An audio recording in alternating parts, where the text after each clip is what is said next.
নমস্কার, আমার আজকের রেসিপি চিকেন রেজালা।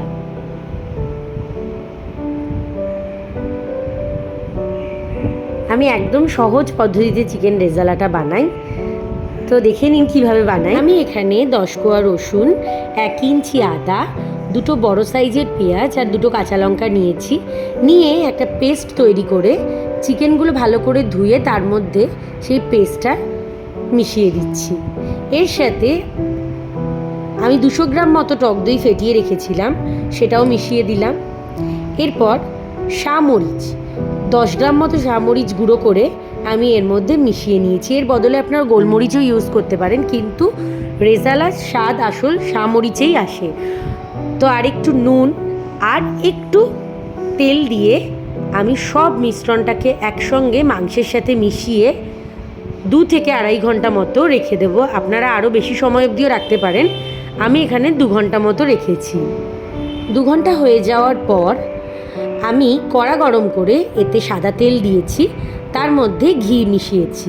আপনারা গোটা রান্নাটা ঘিতে করতে পারেন, কিন্তু আমি দুটো মিশিয়েই করি। এরপর তেলের মধ্যে একে একে আমি গোটা গরম মশলাগুলো সব ফোড়ন দিয়ে ভালো করে মশলাগুলো ভেজে নেব।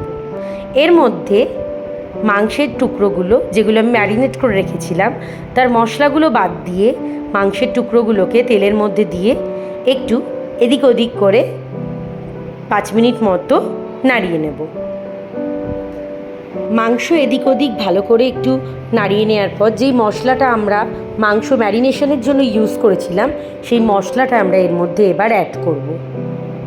মশলাটা অ্যাড করার পর ভালো করে মাংসের সাথে কষিয়ে নিতে হবে। এখানে কোনো জলের ব্যবহার করার প্রয়োজন নেই, কারণ মাংস থেকেই অনেক জল বেরোবে, সেটাতেই মাংস অনেক সিদ্ধ হয়ে যাবে। আর রান্নাটা সম্পূর্ণ লো টু মিডিয়াম ফ্লেমে হবে। হাই ফ্লেমে মাংসটা রান্না করলে মাংসটা সুসিদ্ধ হবে না ভালো করে।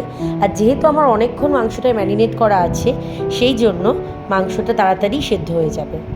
এইবার অন্যদিকে একটা প্যান নিয়ে নিয়েছি, তাতে সামান্য ঘি দিয়ে একটু মাখানা নিয়ে নিয়েছি।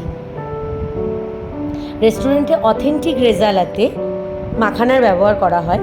মাখানাটা নিয়ে আমি একটু ড্রাই রোস্ট করে নিলাম।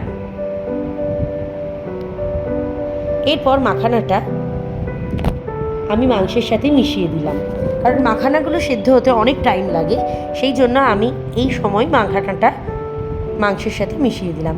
এরপর রেজালার মধ্যে একটা মশলার ব্যবহার হয়, সেটা হলো কাজু আর পোস্ত। কাজু পোস্তর একটা পেস্ট তৈরি করে আমি চিকেনের মধ্যে মিশিয়ে, চিকেনটা যখন সিদ্ধ হয়ে গেছে দেখব, তখন আমরা চিকেনের মধ্যে বাদবাকি যে শামরিচটা আছে সেটাও মিশিয়ে দেব। শামরিচটা একটু দেখেই মেশাতে হবে। আগেও আমরা শামরিচ যেহেতু মিশিয়েছি, সেই জন্য শামরিচে প্রচুর ঝাল হয়, সেটা শামরিচটা বুঝে মেশাতে হবে। এরপর চিকেনটা যখন দেখব একদম সুন্দর সিদ্ধ হয়ে গেছে, তার মধ্যে 1 চামচ গোলাপ জল, 1 চামচ কেওড়া জল আর সামান্য ঘি। এরপর আমি ওপর থেকে 2-4টে কাঁচা লঙ্কা ছড়িয়ে দিলাম। এবার গ্যাসের ফ্লেমটা অফ করে দেব। ব্যাস, এইভাবেই তৈরি হয়ে যাবে দুর্দান্ত স্বাদের চিকেন রেজালা। পুরো রেস্টুরেন্ট স্টাইলে। আপনারা বাড়িতেও বানিয়ে দেখতে পারেন। রুটি, নান, পরোটা এবং রাইসের সাথে দুর্দান্ত লাগে খেতে। Thank you.